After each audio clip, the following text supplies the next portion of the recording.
Hello everyone and welcome back to Math Bolt Master. আৰম্ভ কৰো আমাৰ আজিৰ সেশনটো।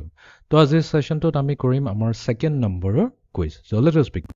So এই কুৱেশ্যনটোত উঠিছে what is the value of x? তো এটা ট্ৰায়াঙ্গল দিছে, ট্ৰায়াঙ্গলৰ ইন্টাৰনেল এংগলখিনি দিয়া আছে আৰু আমাক x ৰ ভ্যালু উলিয়াব দিছে। এটোটো একেবাৰে সিম্পল প্ৰবলেম। তিনিটাৰে আমি সাম লৈ লম x + 42 + 106। এই তিনিটাৰে যদি সাম লওঁ আমাৰ এংগল কিমান আহিব 180 ডিগ্ৰী আহিবই আহিব। হৈ গ'ল।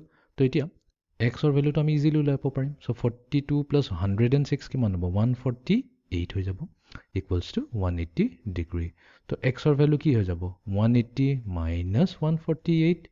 তো এইটো হৈ যাব আমাৰ x ইকুৱেলছ টু 32 ডিগ্ৰী। তো আমি ইয়াতে 32 ওকে ঠিক আছে। এতিয়া আমি যাওঁ next কুৱেশ্যনটোত। In the following diagram কৈছে যে BC is parallel two DE। তো BC আৰু DE দুটা পেৰেলেল লাইন হয় আৰু ইয়াতে x ৰ মেজাৰমেণ্টটো আমাক ওলাব দিছে। ওকে কোনো প্ৰবলেম নাই, সেইটো একেবাৰে সিম্পল প্ৰবলেম হয়।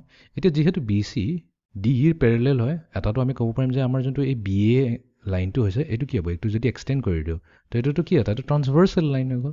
এতিয়া ট্ৰান্সভাৰ্চেল লাইনৰ কেছত কি হৈ যায়, এই এংগলটো যোনটো ইয়াতে ওলাইছে এই এংগলটো আৰু এই এংগলটো কি হ'ব এক্সেক্টলি 42 ডিগ্ৰী হ'বই লাগিব, বিকজ কি হয় ইণ্টাৰনেল অল্টাৰনেট ইণ্টেৰিয়ৰ এংগলছ বুলি কোৱা হয় ৰাইট। তো এইটো 42 হয়, এই এংগলটো 109 আৰু এইটো x আমিতো উলিয়াব পাৰিম বিকজ এই তিনিটাৰে সামটো সদায় 180 হ'ব লাগিব, বিকজ এইটো কি এটা ষ্ট্ৰেইট এংগল বা সাপ্লিমেণ্টাৰী এংগল বুলি কোৱা হয়।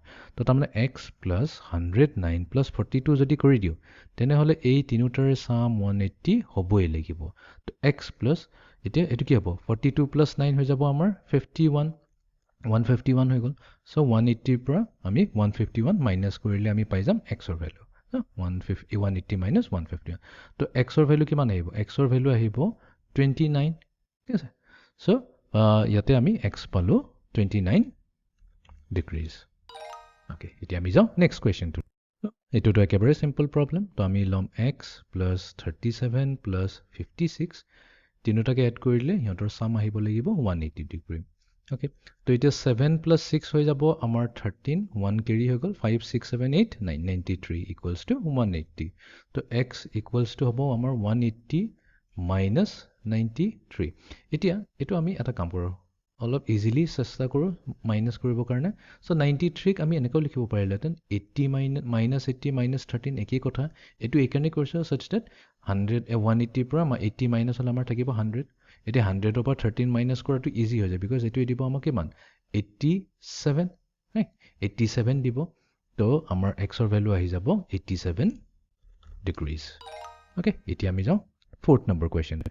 চ' এই কুৱেশ্যনটো দিয়া আছে যে HI এই লাইন HI আৰু এই JK এই দুটা পেৰেলেল হয়। এতিয়া আমাক x ৰ মেজাৰমেণ্টটো ওলাব দিছে। এতিয়া যিহেতু এই দুটা লাইন পেৰেলেল হয় তো ক্লিয়াৰলি AK আৰু AJ এই দুটা কি হ'ব ট্ৰান্সভাৰ্চেল লাইন হৈ যাব। তাৰমানে কি এইটো যদি x ডিগ্ৰী হয় ডেফিনেটলি এইটো কি হ'ব x ডিগ্ৰী হ'বই লাগিব। এতিয়াতো হৈ গ'ল। এতিয়া আমি ট্ৰায়াঙ্গল কোন ল'ম AHI। চ' ট্ৰায়াঙ্গল AHI টো ল'লোঁ। এতিয়া তিনিটাৰে সাম কি হ'ব 180 ডিগ্ৰী হ'ব। তো x + 66 + 56 এই তিনিটাৰে সাম হ'ব equals to 180 degree. So' x plus চ' 6 + 6 হৈ গ'ল আমাৰ 12 1 কেৰি অভাৰ। তো এইটো 122 হ'ব ইয়াতে 122 ইকুৱেলছ টু 180। চ' তাৰমানে 180ৰ পৰা আমি 122 মাইনাছ কৰি দিম। তো x ৰ মেজাৰমেণ্ট আহি যাব। তো x আহি যাব আমাৰ 58 ঠিক আছে 58 ডিগ্ৰীজ। তো তাৰমানে x হৈ গ'ল 58। ওকে এতিয়া আমি যাওঁ লাষ্ট কুৱেশ্যন। চ' এই ডায়েগ্ৰামটোত দিয়া আছে যে DE আৰু FC এই দুটা লাইন পেৰেলেল হয় ঠিক আছে। আৰু কৈছে KL এই লাইনটো কি হৈছে পাৰপেণ্ডিকুলাৰ হৈ আছে FG লগত, তাৰমানে এইটো 90 ডিগ্ৰী। এতিয়া যিহেতু এইটো লাইন পেৰেলেল হয় অফক'ৰ্ছ এই এংগল আৰু এই এংগলটো ইকুৱেল হয়। ইনডাইৰেক্টলি এইটোৱে কৈছে যে এই লাইন KLটো অলছ' পাৰপেণ্ডিকুলাৰ টু DE ঠিক আছে। এইটো হৈ গ'ল আমাৰ 90 ডিগ্ৰী। অ'কে নেক্সট কথাটো হৈ গ'ল এতিয়া x ৰ ভেলু কি হ'ব। অ'কে এতিয়া আমি এটা এটাকৈ চাব পাৰোঁ। তো এইটো যদি এংগল আমাৰ এনেকৈ চালে বেছি বায়েষ্ট হ'ব যে যিহেতু এইটো পেৰেলেল আৰু এইটো হৈছে আমাৰ ট্ৰান্সভাৰ্চেল লাইন, এইটো যদি 59 ডিগ্ৰী হয় এই এংগলটো 59 ডিগ্ৰী হ'বই লাগিব। আৰু এতিয়া জাষ্ট নাও আমি ক'লোঁ যে এই এংগলটো হৈছে কি 90 ডিগ্ৰী তো আমি এক্স প্লাছ 90 প্লাছ 59 যদি কৰি দিওঁ তেতিয়া আমাক কি দিব এই গোটেই এংগলটো দিব যোনটো হৈছে 180 ডিগ্ৰী বা ছাপ্লিমেণ্টাৰী এংগল তো এইটো হ'ব এক্স প্লাছ 90 প্লাছ 59 যদি কৰি দিওঁ এই তিনিটাৰে চাম হ'ব ইকুৱেলছ টু 180 বিকজ ইহঁত তিনিটাই কি হৈছে ছাপ্লিমেণ্টাৰী এংগল হৈছে 180 তো এক্স হৈ যাব equals to 180 minus 90 minus 59 okay তো x হৈ যাব ইকুৱেলছ টু so 180 পৰা 90 গুচি গ'লে কিমান থাকিল 90 মাইনাছ 59 okay 90 মাইনাছ 59 তো x হৈ যাব ইকুৱেলছ টু কিমান তো এইফালে 1 5 6 7 8 31 so 31 ডিগ্ৰী হৈ যাব আমাৰ এই x ৰ মেজাৰটো তো আমি ইয়াতে লিখি দিম 31 তো এইটো আছিলে আমাৰ আজিৰ কুইজ সেশনটো য'ত আমি ফাইন কৰিলোঁ কি এংগল মেজাৰ ট্ৰাইংগল ইউজ কৰি পেলাই okay so আজিৰ সেশনটো আমি এইখিনিতে সমাপ্ত কৰিলোঁ see you in the next session thank you